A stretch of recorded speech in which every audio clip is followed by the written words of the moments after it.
Penguin Random House Audio presenta Volver la vista atrás, de Juan Gabriel Vázquez, narrado por John Alex Toro.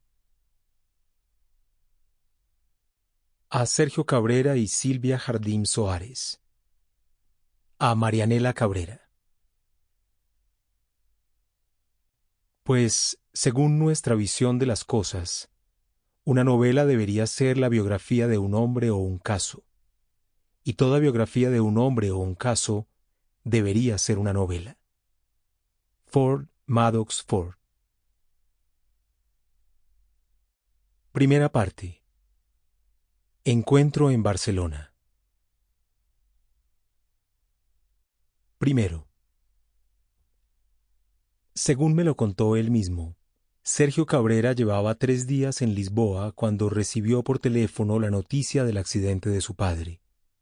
La llamada lo sorprendió frente al jardín de la Plaza del Imperio, un parque de senderos amplios y empedrados, donde su hija Amalia, que por entonces tenía 5 años, trataba de dominar la bicicleta rebelde que acababa de recibir como regalo. Sergio estaba sentado junto a Silvia en una banca de piedra, pero en ese instante tuvo que alejarse hacia la salida del jardín, como si la cercanía de otra persona le impidiera concentrarse en los detalles de lo sucedido. Al parecer, Fausto Cabrera estaba en su apartamento de Bogotá, leyendo el periódico en el sofá de la sala, cuando se le ocurrió que la puerta de la casa no tenía puesto el seguro, y al levantarse bruscamente sufrió un desvanecimiento. Nayibe, su segunda esposa, que lo había seguido para pedirle que volviera a su silla y no se preocupara, pues el seguro ya estaba puesto, alcanzó a recibirlo en sus brazos antes de que Fausto se fuera de bruces contra el suelo. Enseguida llamó a su hija Lina, que pasaba unos días en Madrid, y era Lina quien ahora le daba la noticia a Sergio.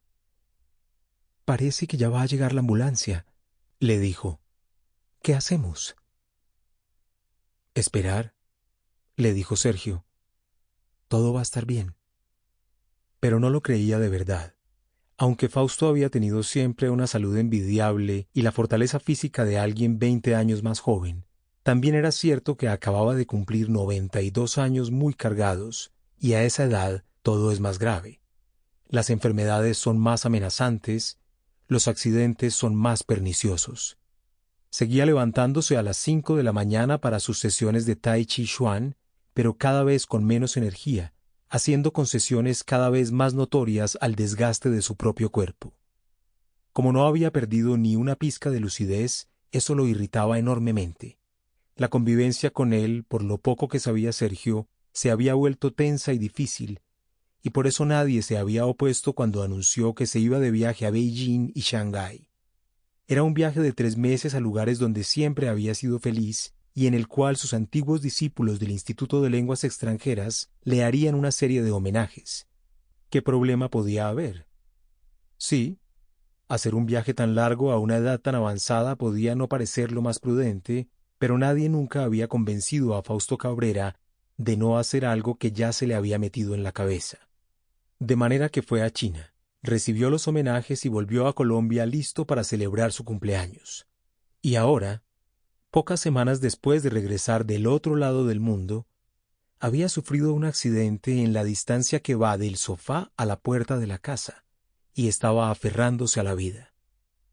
No era una vida cualquiera, hay que decirlo.